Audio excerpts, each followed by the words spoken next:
અમદાવાદમાં કેન્સર સારવારને નવી દિશા અપાતી મહત્વપૂર્ણ પહેલ સામે આવી છે।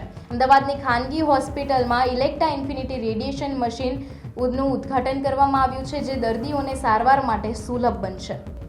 અમદાવાદના ઘુમાબોપલ વિસ્તારમાં આવેલી ખાનગી હોસ્પિટલમાં કેન્સર એન્ડ રિસર્ચ ઇન્સ્ટિટ્યૂટ દ્વારા અદ્યતન ઇલેક્ટ્રા ઇન્ફિનિટી મશીનનું લોન્ચિંગ કરવામાં આવ્યું છે। આ મશીનનું ઉદ્ઘાટન ગુજરાતના આરોગ્ય મંત્રી પ્રફુલ પાનસરિયાના હસ્તે કરવામાં આવ્યું છે। આધુનિક ટેકનોલોજી ધરાવતું આ મશીન કેન્સર સારવારમાં વધુ સચોટ અને અસરકારક પરિણામ આપશે, સાથે જ દર્દીઓમાં સાઇડ ઇફેક્ટ પણ ઓછા થશે। હવે હોસ્પિટલમાં સર્જિકલ, મેડિકલ અને રેડિયેશન ઓન્કોલોજી સાથે બોન મેરો ટ્રાન્સપ્લાન્ટ જેવી સુવિધાઓ એક જ સ્થળે ઉપલબ્ધ બનશે, જેના કારણે દર્દીઓને સર્વાંગી સારવાર મળશે। આ ઉપરાંત આયુષ્યમાન ભારત સહિત વિવિધ સરકારી અને ખાનગી યોજનાઓ હેઠળ કેશલેસ સારવારની સુવિધા પણ ઉપલબ્ધ છે। ડોક્ટરની ટીમ અને અદ્યતન ટેકનોલોજી સાથે હવે ઉત્તર ગુજરાત અને સૌરાષ્ટ્રના દર્દીઓને પણ અમદાવાદમાં જ વિશ્વસ્તરીય કેન્સર સારવાર ઉપલબ્ધ બનશે। હું ડૉક્ટર હીરક વ્યાસ, હું શેલ્બી હોસ્પિટલ અમદાવાદમાં રેડિયેશન ઓન્કોલોજીસ્ટ તરીકે કાર્યરત છું।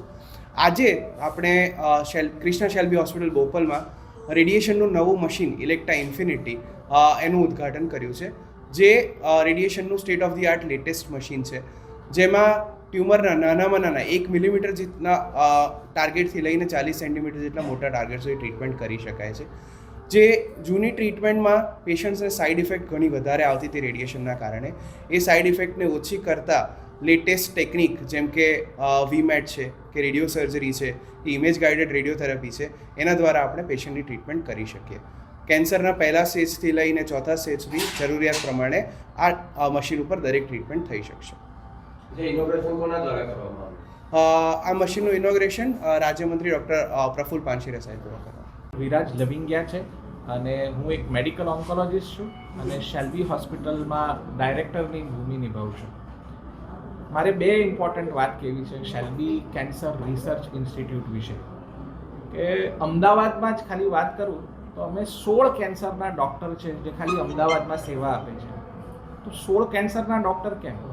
કારણ કે અમારો મોટો એક છે કે we treat only one cancer, that is yours. એટલે મોઢાના કેન્સરનો ડૉક્ટર અલગ, સ્તનના કેન્સરનો ડૉક્ટર અલગ, હું જેમ કે આંતરડાના કેન્સરનો ડૉક્ટર, બચ્ચાના કેન્સરનો ડૉક્ટર અલગ, એ રીતે દરેક ડૉક્ટર પોતાના ક્ષેત્રનો A1 સ્પેશિયાલિસ્ટ છે। એટલે આ એક શેલ્બી કેન્સર રિસર્ચ ઇન્સ્ટિટ્યૂટની એક ખાસિયત છે।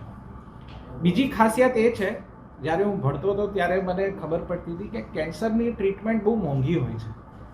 એટલે મને ગર્વ છે કે શેલ્બી હોસ્પિટલમાં આજે કોઈ બી વર્ગ એવો નહીં રહે કે પૈસા ના હોવાના લીધે એની પાસે ટ્રીટમેન્ટ ના થાય। ધારો કે વીમો હોય, સેન્ટ્રલ ગવર્મેન્ટનો માણસ હોય કે આર્મી કે ફોજીનો હોય કે આયુષ્માન કાર્ડ હોય, બધાને એક જ છત્રની નીચે એક જ ડૉક્ટરની સાથે એક જ ફેસિલિટીમાં સેમ અને સમાન ટ્રીટમેન્ટ મળે, આ અમારું ગોલ છે। શેલ્બી હોસ્પિટલના અહીંયા તો શરૂ જ છે, પણ એમાં કેન્સર ડિપાર્ટમેન્ટનું આજે ઉદ્ઘાટન કરવામાં આવ્યું છે ડૉક્ટર વિક્રમભાઈ શાહ અને એમની આખી તજજ્ઞ ટીમ દ્વારા।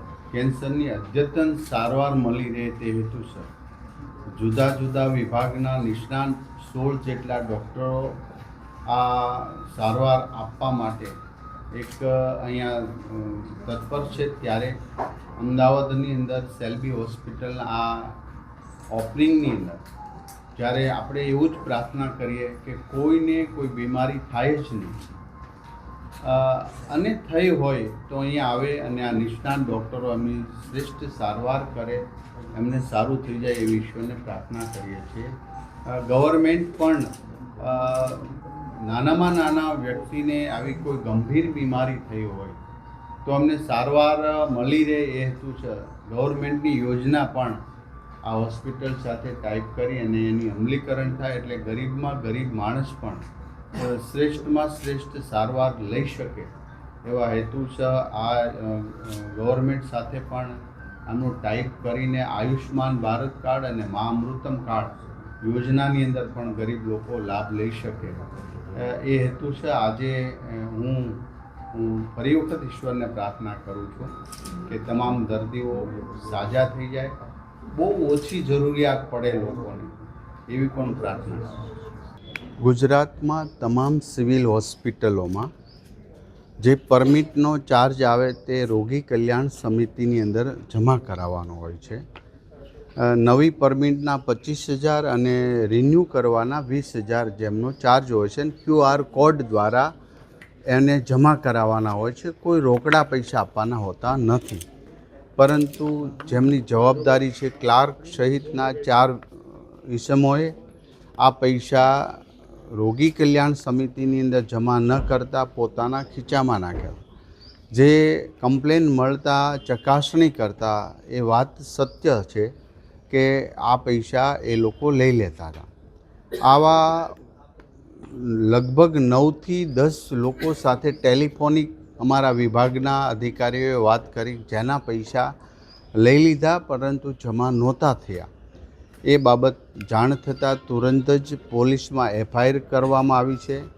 એમને બરતરફ કરી દેવામાં આવ્યા છે. સરકારી ક્લાર્ક છે એમને કાલે મેં સૂચના આપી હતી, તપાસ કરીને એને સસ્પેન્ડ કરવા માટેની સૂચના આપેલી હતી. આ બાબતની આજે તો અમદાવાદ સિવિલની હોસ્પિટલ પણ તમામ સિવિલ હોસ્પિટલની અંદર આ કરંટ વહીવટ રહે હેતુસર અમે QR કોડ દ્વારા ડાયરેક્ટ પૈસા જમા થાય એવી આયોજન કરેલું, તો પણ આ લોકોએ આવો કાંડ કરેલો છે, જેમની સજાના ભાગરૂપે FIR થઈ ચૂકી છે. અને હજી એણે કેટલા લીધા છે, શું છે, પોલીસ તપાસમાં બહાર આવશે ત્યારે ચોક્કસ પ્રકારે એની પાસેથી આ ખર્ચ વસૂલી લેવામાં આવશે.